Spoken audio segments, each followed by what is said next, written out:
exemplo, desde que surge há 2 milhões de anos nas savanas africanas, nós temos indícios de que, de alguma forma, ele já se entendia como parte de algo maior. Ele já transcendia a sua realidade. E as religiões, elas têm essa característica de transcender a realidade e tentar dar uma organização, um cosmos, dar uma lógica para um mundo extremamente caótico. E os gays, lésbicas e pessoas trans também têm necessidade de ter a sua religião. Nós todos, segundo a filosofia, a ciência e a religião espírita, estamos em processo de evolução. Então, nesta evolução existem caminhos evolutivos. E dentre esses caminhos evolutivos, a sexualidade é um dos caminhos principais. Porque a sexualidade é uma força criativa do ser. A questão da homossexualidade é a coisa de pessoa, de gente. Então, católicos, muçulmanos, está em todas as dimensões.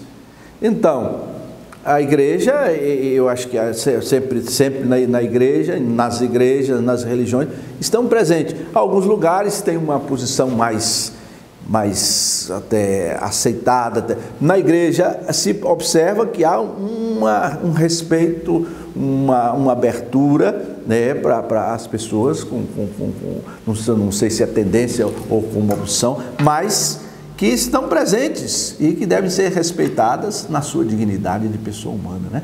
A gente encara como uma coisa normal, a gente não encara como nada demais, nós abraçamos todos. Não temos uma pessoa, um ser humano como qualquer um outro.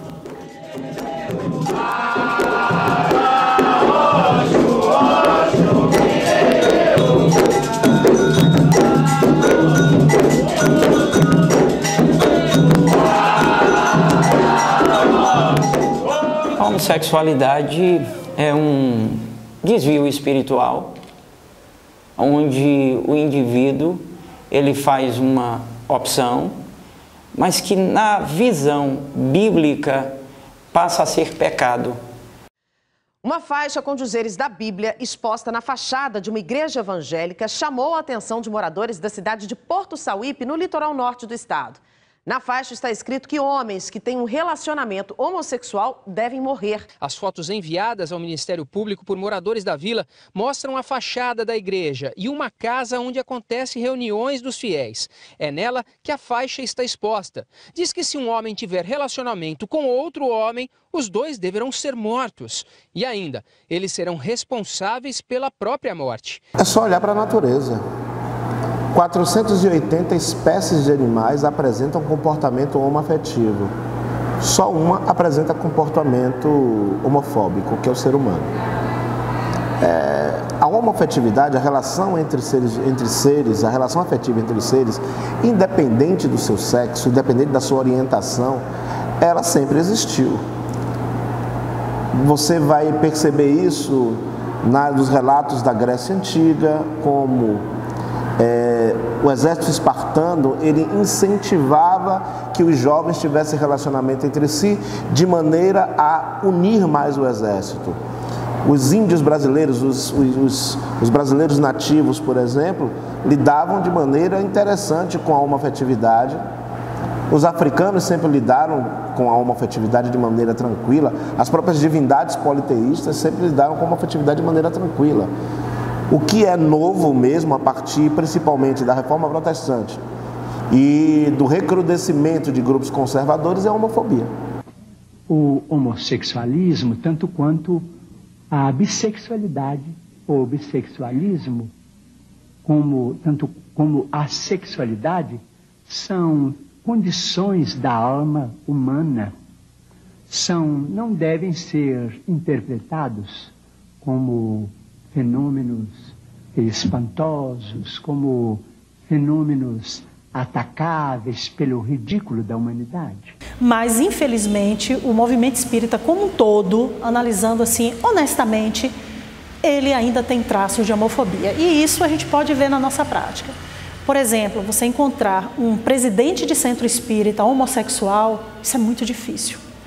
Você encontrar uma casa espírita onde você tenha passistas homossexuais, lésbicas, isso eu acho que é até quase impossível. Dirigentes de reuniões mediúnicas ou até mesmo evangelizadores infanto-juvenis que sejam declaradamente homossexuais, travestis, intersexo, queer, eu não conheço nenhuma experiência. A ética sexual das religiões, ela sempre tem essa tendência de controle. Aliás, a palavra religião tem uma das suas muitas etimologias ligada à noção de regra, controle, regramento. E o cristianismo ele não vai fugir disso. Ele vai trazer em si próprio muito da cultura greco-romana, vai trazer elementos do platonismo, do estoicismo e basicamente da noção judaica, capitaneada principalmente pela reforma protestante. O catolicismo, eu acho que ele tende a melhorar considerando que esse êxodo todo que existe nas igrejas, né? Um casal homoafetivo de Curitiba foi surpreendido com uma carta do Papa Francisco. O pontífice desejou felicidades à família, que depois de adotar 3 crianças, conseguiu autorização para batizá-las na Igreja Católica. Tony e o David receberam uma carta especial, direto do Vaticano, com direito à foto autografada pelo Papa Francisco. Hoje em dia, o casamento no Brasil é lei, né? O Supremo Tribunal Federal, a partir do primeiro momento do Conselho Nacional de Justiça, reconheceu, a partir de um pedido de um casal LGBT, reconheceu que os núcleos familiares, as uniões homossexuais, melhor dizendo, se constituem sim como núcleos familiares e autorizou fazer o registro da parceria. E em seguida, para a alegria geral e felicidade da nação, eles autorizaram transformar a parceria em casamento e que todo mundo pudesse casar.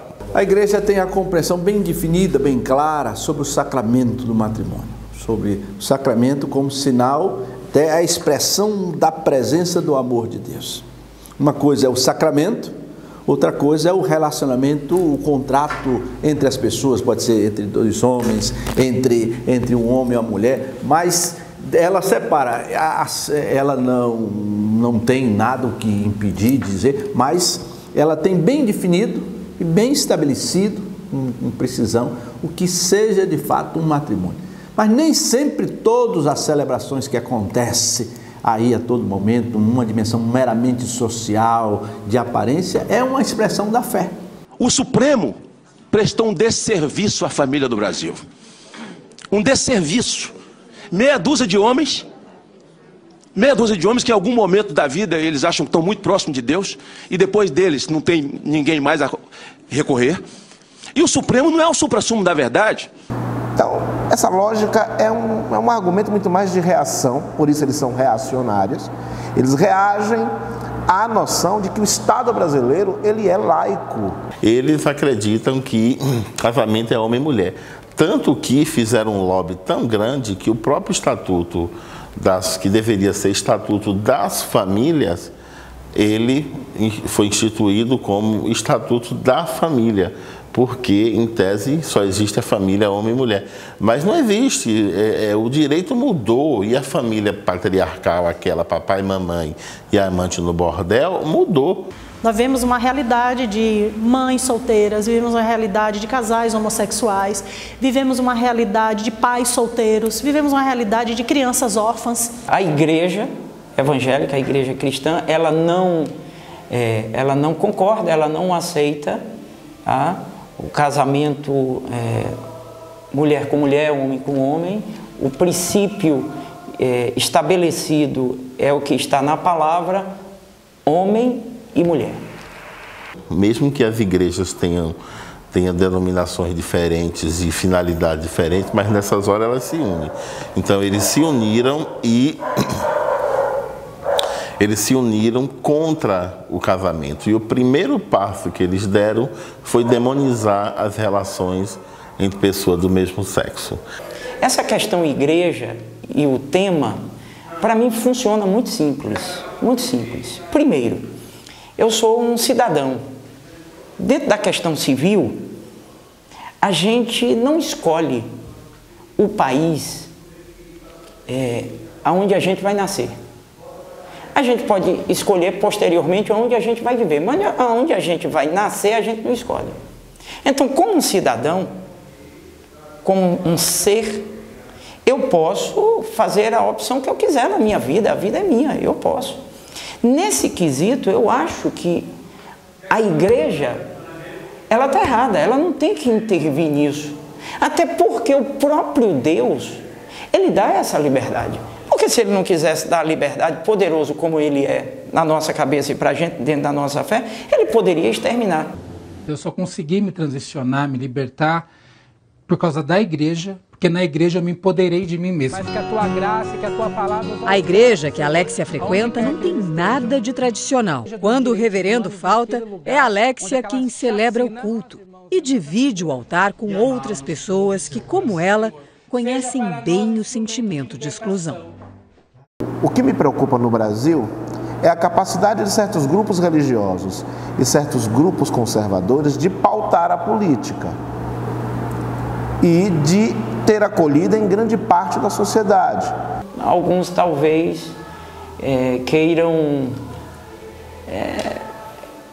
reforçar o seu nome enquanto um próprio líder religioso. O negro não nasceu o branco e pediu para ser negro ou branco, ele é. A criança, ela não pede para ser criança, ela é. O idoso, ele não pede para ser idoso, ele é. O homossexualismo é comportamental. Esses que estão na mídia, se eles não se posicionam, também fica complicado para eles. É uma discussão que ela está absolutamente fundada na tomada do poder e no aumento do capital. Não é nada diferente, porque eles não estão nem aí para sua alma, se vai para o céu ou não. Uma decisão judicial do dia 15 de setembro abriu uma brecha perigosa. A liminar é do juiz federal Valdemar Cláudio de Carvalho e autoriza psicólogos a oferecerem atendimentos de reorientação sexual. Nós abominamos esse tipo de ação, porque sabemos que por trás, né, dessa cura gay existe, acima de tudo, uma exclusão, existe uma estigmatização. Isso talvez a falta de reflexão, de diálogo com a sociedade, de compreensão da filosofia, pouco compreensão da psicologia. Não tem como a gente dizer, não, é enfermo, é uma doença. Que doença? Em que área? Já ouvi falar, certo, nisso. Já ouvi falar que eles retiram e que a pessoa deixa de ser gay. Eu não acredito no ex-gay. Assim, a grande verdade é que a homossexualidade é uma coisa muito plural. Eu acredito que uma pessoa ela pode ser completamente liberta da homossexualidade tecnicamente, psicologicamente e espiritualmente. A nossa comunidade está sempre aberta. Nunca tive nenhuma dificuldade quanto a isso. Nenhuma dificuldade quanto a isso. Inclusive com aqueles que também não querem. Só vai ter uma diferença. Estão aí, participam dos cultos, das reuniões. Aí a gente só tem um entrave que é na participação direta, né, das atividades da igreja. Um cargo na casa, interno, pode ser. E se tiver de ser babalorixá, para poder abrir um outro terreiro fora, né, se recebe o oiê, o popular decá, e aí ele pode sim dar continuidade de ser um babalorixá, uma pessoa, certo? O gay. Como... Se for uma lésbica também, pode ser uma ialorixá, com essa mesma, né, pagando suas obrigações e dias e tal, não ter problema nenhum. Uma pessoa que assume a heterossexual, uma vida ativa e militante, ele não pode ser ministro, né? Um homossexual que assume a causa, militante, ele pode assumir outra função, mas não aquela que tem uma proposta bem definida, aquela palavra de Jesus, né? É difícil o homem não casar, o homem, né? Há uns que são eunucos por causa que nasceram assim, né? Outros porque assim o fizeram, mas são alguns eunucos, quer dizer, o sentido de celibatário, renunciar ao casamento, aquilo que é que é fundamental, que é a sexualidade, que é algo importante na vida da pessoa, que renuncia não em razão de si, não porque é coisa ruim, mas para estar totalmente livre para o serviço. Esta semana, um padre do interior de São Paulo bateu de frente com a Igreja Católica, a qual jurou obediência por defender ideias polêmicas sobre sexo fora do casamento e homossexualidade. Acabou excomungado. Sexo é uma coisa, amor é outra. Ele faz pronunciamentos, declarações sobre temas complicados, polêmicos. Eu posso amar uma pessoa e não fazer sexo com ela. Não é? Eu posso fazer sexo com uma pessoa e não amá-la. Ele é filho rebelde, ele avança o sinal. A nossa sociedade preconceituosa, a nossa sociedade dentro do seu momento psicológico também, nós não podemos negar, né? Nós estamos em processo de evolução e, infelizmente, o nosso mundo prima por uma heteronormatividade da qual nós sabemos que é muito estreita, porque o espírito em evolução ele tem diversas faixas. Então, estamos convivendo ainda com esse momento de obscurantismo, de muita dificuldade, de diálogo, até mesmo entre alguns companheiros espíritas. O que é fundamental nesse sentido é perceber que por trás dessa lógica há um discurso de uma uniformidade de modo de ser. É um discurso fascista, um discurso que se transveste de resguardo da família, mas que na verdade quer impor um modelo único de vida. E o modelo de vida ele é plural, as pessoas vivem do jeito que querem, desde que não transgridam a lei. Ser homossexual não é crime, não é doença, não é pecado e é uma orientação sexual normal, natural e saudável e considerada desde 1990, quando foi retirada da classificação de doença pela Organização Internacional de Saúde.